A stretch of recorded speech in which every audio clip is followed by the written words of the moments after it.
आणि त्या पार्श्वभूमीवर महाराष्ट्रातून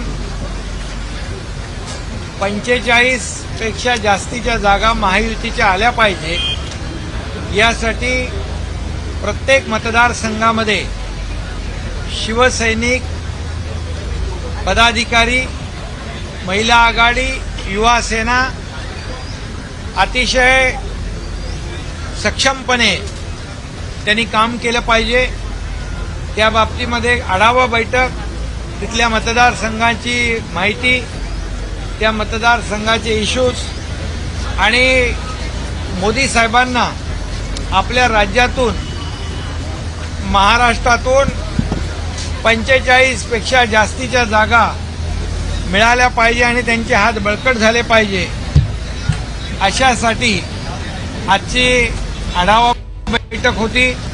त्यामध्ये आमचे प्रत्येक मतदारसंघातले निरीक्षक असतील, त्या भागातले पदाधिकारी असतील, प्रवक्ते, नेते, जे स्टार प्रचारक, आमदार, खासदार, जिल्हा प्रमुख, तालुका प्रमुख या सगळ्यांची एक चर्चा झाली आणि या बैठकीमधून या जागा ज्या आहेत आपल्याला जिंकता कशा येतील यासाठी एक व्यूहरचना असेल आणि त्याचा आढावा असेल यासाठी ही बैठक होती, महत्वाची बैठक होती। उद्धव ठाकरे यांनी टीका करताना पुन्हा एकदा मोदींची तुलना ही औरंगजेबाशी केलेली आहे, त्याबद्दल आपली काय प्रतिक्रिया? खरं म्हणजे हे दुर्दैव आहे। देशभक्त आणि राष्ट्रभक्त या देशाचे प्रधानमंत्री मोदी साहेबांनी या देशाला एक नवा आयाम दिला, नवी उंची दिली आणि बाळासाहेबांचं जे स्वप्न होतं राम मंदिर बांधण्याचं, 370 कलम हटवण्याचं, ते त्यांनी पूर्ण केलं। अशा आदरणीय प्रधानमंत्री महोदयांना औरंगजेब म्हणणं म्हणजे या देशाचा अपमान आहे। हा खरं म्हणजे प्रधानमंत्री महोदयाला औरंगजेबाची तुलना, उपमा देणं हा देशद्रोह आहे आणि खऱ्या अर्थाने यांची निंदा करावी तेवढी थोडी आहे, कारण औरंगजेब वृत्ती त्यांनी दाखवली। कारण आपल्याला माहीत आहे त्यांनी भावालाही सोडलं नाही, औरंगजेबाने बापालाही सोडलं नाही, नातेवाईकांनाही सोडलं नाही। तीच वृत्ती, औरंगजेबी वृत्ती यांनी दाखवली या महाराष्ट्राला माहीत आहे आणि म्हणून त्यांच्याकडून दुसरं काय अपेक्षा करणार। परंतु याचं उत्तर या निवडणुकीमध्ये या महाराष्ट्रातली जनता मतपेटीच्या द्वारे देईल आणि मोदी साहेबांचा अपमान, त्याचं उट्ट, त्याचा सूड मतपेटीद्वारे या महाराष्ट्रातली जनता घेईल। उद्धव ठाकरे यांनी केंद्रीय गृहमंत्री अमित शहा यांच्यावरती टीका करताना म्हटलंय की मणिपूरमध्ये त्यांनी शेपूट घातलेला आहे, त्यावरती काय? खरं म्हणजे देशाचे कणखर आणि धाडसी गृहमंत्री यांनी मोदी साहेबांच्या मार्गदर्शनाखाली 370 कलम हटवलं। जे एक स्वप्न होतं किंवा स्वप्नवत वाटत होतं ते त्यांनी करून दाखवलं आणि अनेक याच्यामध्ये देशभक्तीचा परिचय त्यांनी दिला। त्यांना शेपूट घालणं म्हटणं म्हणजे ही मर्दुमकी नाही, खरं म्हणजे त्यांचा निषेध केला पाहिजे। आणि मी हेही म्हणेन की हे फोटोग्राफर त्यांना शेपटी असलेल्या प्राण्यांचे फोटो काढायला आवडत होते, त्यातून त्यांना हे शेपटीची जास्ती त्यांच्या प्रेम आणि हे झालेलं आहे। वेळ प्रसंगी शेपूट घालणारे, दिल्लीमध्ये जाणारे, दिल्लीच्या लोटांगण घालणारे आणि जेव्हा नोटीस आली की घाम फुटणारे, हे शेपूट घालणारे कोण आहेत? वेळेला शेपूट घालणारे कोण आहेत?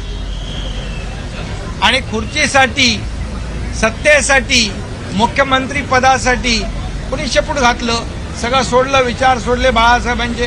त्यामुळे आज राज ठाकरे यांच्याबरोबर आपली एक बैठक झाली, त्याबद्दल काय सांगाल? त्यांच्याबरोबर चर्चा झाली आहे, चर्चा सुरू आहे। योग्य वेळी योग्य निर्णय होईल. पण शिवसेनेच्या जागांची मागणी राज ठाकरे करतात. मनसेच्या या माजी कितपत सत्य आहे? नगरसेविका ज्या आहेत त्या देखील तुमच्यात प्रवेश केलेला आहे. तिकडं हिंदी में क्या चलो बोलो. हिंदी में सर आज जो बैठक हुई है, आज जो बैठक हुई है, दावा करतात. या कितपत सत्य आहे? चर्चा चालू आहे. योग्य वेळी योग्य निर्णय होईल. ते आता समविचारी पक्षाशी या ठिकाणी महायुतीमध्ये मोदी साहेबांचे विचार, पक्षाचं काम, सरकारचं काम यावर विश्वास ठेवून अनेक लोक सोबत येत आहेत. दो विषय है. जिस तरह से अभी यहाँ पर पार्टी के नेताओं की कार्यकर्ताओं की बैठक हुई है और इसके अलावा जो संजय राउत का कल का बयान है उसको किस तरह से देखते हैं? ये पार्टी की बहुत ही महत्वपूर्ण बैठक थी. लोकसभा चुनाव शुरू हुए हैं और महाराष्ट्र में उत्तर प्रदेश के बाद 48 सीटें हैं. इसमें 45 से ज़्यादा सीटें हमें महायुति को लानी है और मोदी जी को उनके हाथ मजबूत करने हैं. मोदी जी को फिर से प्रधानमंत्री बनाना है. महाराष्ट्र का उसमें बहुत बड़ा योगदान चाहिए.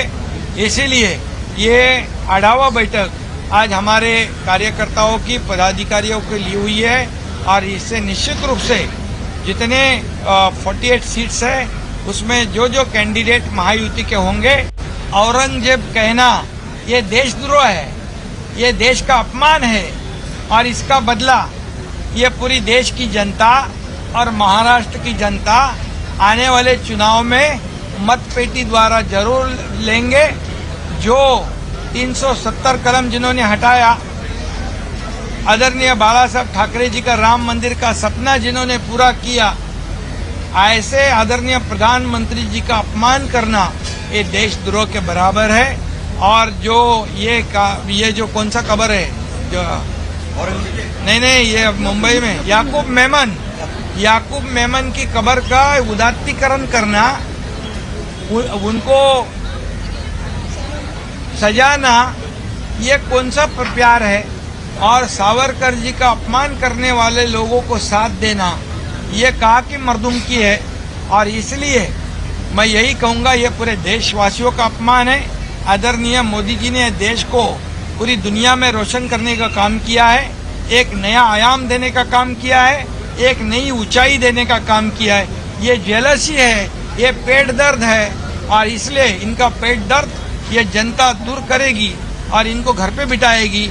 और इसलिए मैं बहुत कड़ी शब्दों में उनकी निंदा करता हूँ जिन्होंने मोदी जी को औरंगजेब की उपमा दी है. सर एक सवाल और राज ठाकरे को लेकर, एक सवाल और राज ठाकरे को यूपी में आने को लेकर चर्चा कहाँ तक पहुंची है? जो सर मणिपुर का एक सवाल आपने उठाया है, वो गृह मंत्री जी के बारे में, वो क्या कहा है? शेपूट मराठीमध्ये म्हटलं की शेपूट घातला आहे. पूछ अभी पूछ कौन किधर डालता है ये तो जनता जानती है. जो फोटोग्राफी करते हैं ये पूछ वाले जानवरों की, उससे बहुत लगाव है उनको. और मैं तो कहूंगा एक डैशिंग एक गृह मंत्री इस देश को मिला है और 370 कलम हटाने का काम मोदी जी के मार्गदर्शन में उन्होंने किया है. और इसीलिए ये जब इनको ऊपर जब कुछ आता है, संकट आता है, आपत्ति आती है, तब भाग के जाते हैं, तब कुछ कौन डालता है? ये देखो, इसलिए मुझे ज्यादा उस पर कुछ कहना नहीं है. और उनकी महायुति की फाइनल सीट शेयरिंग का मसला कहाँ तक पहुंचा है? एक चीज, और राज ठाकरे की एंट्री कब तक संभव है? क्योंकि आज अभी आप लोगों की चर्चा हुई है. कोई नहीं, ऐसी बात नहीं है. चर्चा शुरू है, योग्य समय पर निर्णय होगा. राज ठाकरे सर मराठीमध्ये सांगली सीट को लेकर महाविकास आघाड़ी में तनाव है. उद्धव ठाकरे की सभा का कांग्रेस वहां पर आज बॉयकॉट भी कर रही है. स्थानीय कार्यकर्ता इसको कैसे देखते हैं? एक सीट को लेकर झगड़ा हो रहा है और ऐसी कई सारी सीटें. अरे उनमें तो पूरा झगड़ा ही झगड़ा है, उसमें कोई किसी के साथ नहीं है. ये शिव तीर्थ पर, शिवाजी पार्क पर जो सभा हुई, यहाँ से देश को बाला साहब ठाकरे जी मार्गदर्शन करते थे. जो सावरकर का अपमान किया उनको यहाँ लाया शिवाजी पार्क को. ये वो दिन काला दिन था, मैंने पहले ही कहा है. और आज मैं ये कहूँगा कि ये इंडिया अलायंस पूरी तरह टूट चुकी है। ये मोदी जी के नफरत जहर मोदी जी के बारे में इनके दिल में है और ये जहर जो है वो निकाल रहे, उगल रहे और ये इनको सही सबक इस चुनाव में महाराष्ट्र और देश की जनता दिखाएगी और पूरी तरह इनको घर पे बिठाएगी। घर पे बैठने की उनको आदत है और इसलिए उनको घर पे परमानेंट बिठा देगी।